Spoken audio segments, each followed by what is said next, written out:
ஸ்தோத்திரங்க. இன்றைக்கி பாருங்கள், ஞாயிற்றுக்கிழமை ஆயிடுச்சு. சாப்பாடு ரெடி ஆகிடுச்சு. கர்த்தர் நல்லவர்.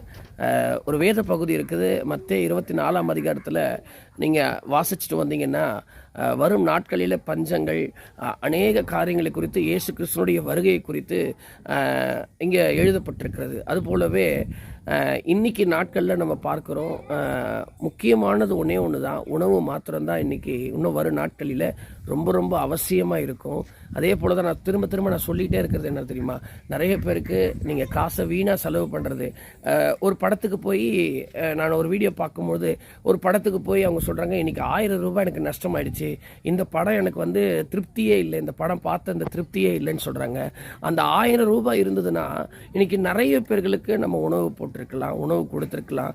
அதில் கிடைக்கிற ஒரு சந்தோஷம் இந்த 3 ஹவர் 2 ஹவர் படம் பார்க்குறதை காட்டிலும் இந்த இந்த இந்த உணவு கொடுக்கறது மூலயமா நிறைய சந்தோஷங்களை உங்கள் வாழ்க்கையில் நீங்கள் திருப்தி அடைய முடியும். சரிங்களா? அதனால தான் பைபிள் வசனம் நீங்கள் லூக்காவில் வாசிக்கும் பொழுது, 6ஆம் அதிகாரத்தில் வாசிக்கும் பொழுது, கொடுங்கள் அப்பொழுது உங்களுக்கு கொடுக்கப்படும் என்று வேதம் சொல்லப்படுகிறது. சரிங்களா? நீங்கள் எந்த அளவின்படி அளக்கிறீங்களோ அதே அளவின்படி தான். அப்போ நம்மக்கிட்ட இருக்கிற இந்த 1000 ரூபாய் எந்த நடிகரோ, எந்த ஒரு இயக்குனரோ, எந்த ஒரு இசையமைப்பாளரோ, நீங்கள் 1000 ரூபாய் கொடுத்து என் படம் பார்த்துட்டீங்களா, உங்களுக்கு நான் 2000 ரூபாய் தரேன், உங்கள் வாழ்க்கை முழுவதும் உங்களுக்கு நான் என்ன பண்ணுறேன், செலவு பண்ணுறேன்னு எந்த டைரக்டரும் சொல்ல மாட்டாங்க, எந்த நடிகரும் சொல்ல மாட்டாங்க.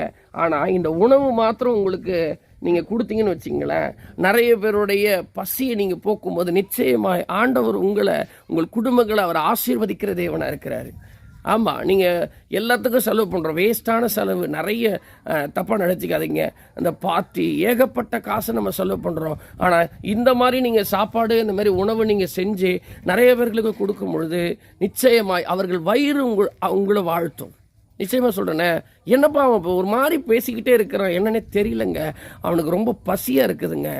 ஆமாங்க, ஒரு மனுஷனுக்கு நீங்கள் பசி வரும்போது பாருங்களேன், அவனுக்கு என்ன பண்ணுறதுனே தெரியாது. ஆனால் அவனுக்கு நீங்கள் ஒரு ஆகாரம் வாங்கி கொடுத்து பாருங்களேன், ஒரு டீயோ ஒரு பன்னோ நீங்கள் கொடுத்து பாருங்களேன், அவன் கையெழுத்து கும்பிடுவான். நான் நிறைய பார்த்துருக்கேங்க. அதுபோல தான் என் வாழ்க்கையில் நான் நிறைய பசியில் இருந்திருக்கிறேன். நான் அனுபவிச்சிருக்கிறத நான் சொல்கிறேன். சரிங்களா? அப்போ இன்றைக்கி ஆனால் ஆண்டவர் கொடுக்குற அந்த பணத்தை நீங்கள் வீணாக வேஸ்ட் அடிக்காதீங்க, வீணாக செலவு பண்ணாதீங்க, தேவையில்லாத காரியத்துக்கு செலவு பண்ணாதீங்க. ஃப்ரெண்ட்ஸ் எல்லாம் ஒன்று சேர்ந்து இந்த மாதிரி சாப்பாடு செஞ்சு, நிறைய ஆசிரமங்கள் இருக்குது, நிறைய முதியோர்கள் இருக்கிறாங்க, நிறைய ஆதரவற்ற பிள்ளைங்க இருக்கிறாங்க, அவங்களுக்கெல்லாம் உணவு கொடுப்பீங்க நான் நம்புகிறேன். நீங்கள் நிச்சயமாக நான் விசுவாசிக்கிறேன். நீங்கள் தொடர்ந்து இந்த 2025 அப்படிப்பட்ட ஒரு தீர்மானத்தை நீங்கள் எடுப்பீங்கன்னு நான் விசுவாசிக்கிறேன். நீங்கள் தொடர்ந்து நீங்கள் செய்யுங்க. உணவு மாத்திரமே நிறைய பேரை வாழ வைக்கும். நீங்கள் நிஜமாக சொல்கிறேனே, உணவு மாத்திரமே நிறைய பேரை வாழ வைக்கும். நான்